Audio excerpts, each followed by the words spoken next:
ಭಗವಂತನ ಸಾಕ್ಷಾತ್ಕಾರ ಆಗೋದು ಹೇಗೆ, ದಿವ್ಯ ಪ್ರಜ್ಞೆಯನ್ನು ಪಡೆಯೋದು ಹೇಗೆ ಅಂತ ತಿಳಿಸಿದಂಥ ಕೃಷ್ಣ ಮುಂದೆ ಸಾಂಖ್ಯ ಯೋಗದ ಶ್ಲೋಕ 54ರಲ್ಲಿ ಅರ್ಜುನನ ಮಾತನ್ನು ಕೇಳೋಣ ಅಂತ ಭಗವಂತ ತನ್ನ ಮಾತಿಗೆ ಅಲ್ಪ ವಿರಾಮವನ್ನು ಕೊಟ್ಟಿದ್ದಾನೆ.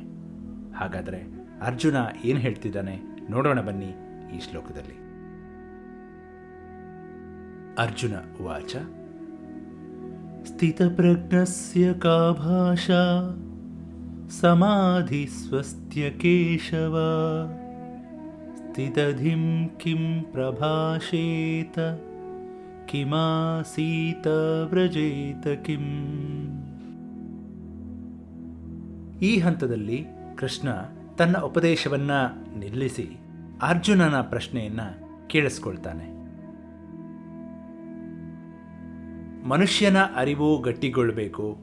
ಸತ್ಯದ ಸಾಕ್ಷಾತ್ಕಾರದಿಂದ ಮನುಷ್ಯ ಸ್ಥಿತಪ್ರಜ್ಞನಾಗಬಲ್ಲ. ಇಂತಹ ಸ್ಥಿತಿಪ್ರಜ್ಞರನ್ನು ನಾವು ಗುರುತಿಸೋದು ಹೇಗೆ ಅನ್ನೋದು ಅರ್ಜುನನ ಪ್ರಶ್ನೆ. ಒಬ್ಬ ಸ್ಥಿತಪ್ರಜ್ಞನನ್ನು ಅವನ ವೇಷಭೂಷಣದಿಂದ ಗುರುತಿಸೋದು ಅಸಾಧ್ಯ.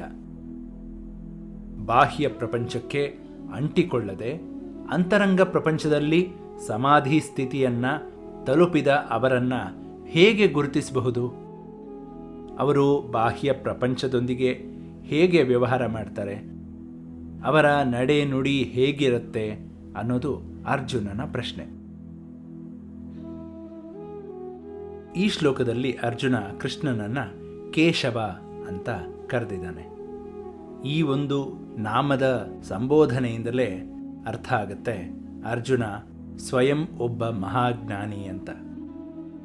ಯಾಕೆಂದರೆ ಕೇಶವ ಅನ್ನುವಂಥ ಪದದ ಅರ್ಥ ಸೂರ್ಯನ ಕಿರಣಗಳಲ್ಲಿ ನಿಂತು ಇಡೀ ಜಗತ್ತಿಗೆ ಶಕ್ತಿ ಪ್ರದಾನ ಮಾಡುವ ಭಗವಂತ ಕೇಶವ ಅಂತ ಅರ್ಥ.